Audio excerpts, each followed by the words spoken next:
Welcome back, everyone. I'm Matilda, and this is Veronica, and we are for Pilates' sake. Today, we're going to be looking at the breathing. We're obviously on the Cadillac here. This is the breathing bar or the trapeze bar.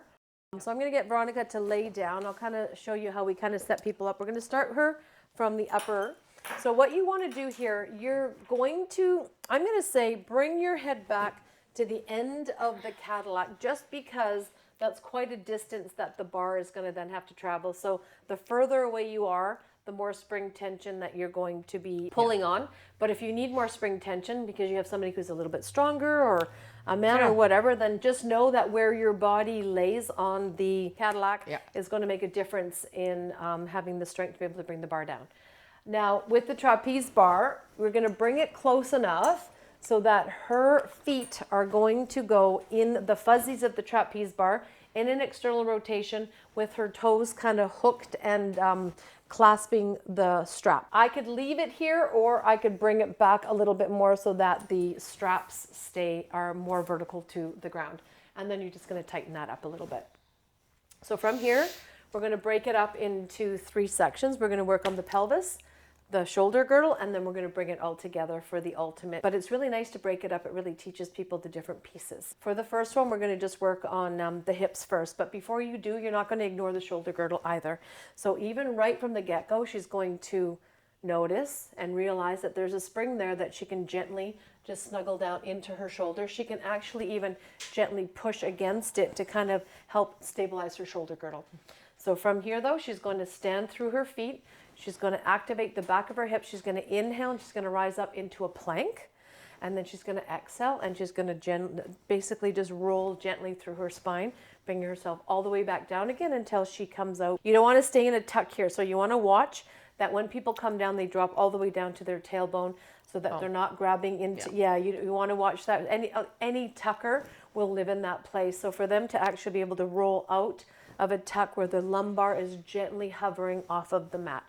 So we'll do a few. She's going to inhale. She's going to press down into her feet. That can activate her hamstrings and glutes. It's going to rise her up. Now, she a little bit is going into a little bit of extensor, so I'm just going to ask her to just drop the ribs a little bit more. So you're looking for a plank position, and then as she exhales, she's going to roll from top all the way through to bottom until her tail drops down onto the mat. Beautiful. Inhale, gently pressing into the springs to help stabilize the shoulder girdle, standing through the feet, so you can just hang there for a moment and just start to get acquainted with the activity and the strength of the whole back line, including your erectors, your glutes, your hammies, just all of it. I from your feel feet my inner all the way thighs. up to your your shoulder girdle, and then she's going to exhale, roll herself all the way back down. She's now going to leave her lower body down, and she's just going to work the upper arms or the arms. So just like in after your roll down, it's the same idea, except for it's going to be a little bit stronger. Yeah. Right? So she's going to inhale to press through. Now, what you want to try to do is you're going to gently reach the knuckles away, try and maintain a straightish elbow, and then really find the back of the cuff to press the springs down, and then she's going to exhale, allowing that back up again. Okay, so you want to do 3 to 5 of each, and then you bring it all together. When you bring it all together, we're going to inhale to rise up. So the bar comes down, the hips come up. You count 3, 4, 5. And then as she exhales, she's going to lower her spine down, allowing, again, the pelvis to open and the arms to rise up. She's going to inhale, activate the back line, find the triceps and the hamstrings, hold for a count of 5 in total, including the inhale is your 1. Now, as she goes down, as you go down, give it a try. She's going to still gently push the bar away from her to help assist the spine in rolling down. It kind of feels super cool doing that.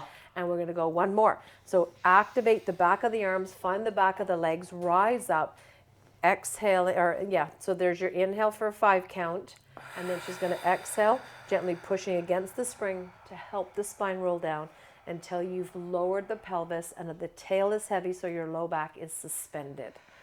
Yes. That is full body, people. It is. Do you want, so on the inhale, sorry, I don't think I said this, but it's kind of, it seems obvious, but you never know. Okay.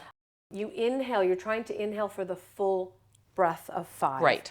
You don't want to inhale, rise up, and then hold your breath for a 5 count. So that's why it's called the breathing. We're challenging our breath and the capacity of filling our lungs with oxygen. And so it would be inhale, 2, 3, 4, 5. And then exhale, 2, 3, 4, and 5. So the breath matches the timing of your movement. Anything else? No, that was awesome, Possum. No. All right. All right. Thanks, you Thanks guys. for joining us. That was awesome. Take care.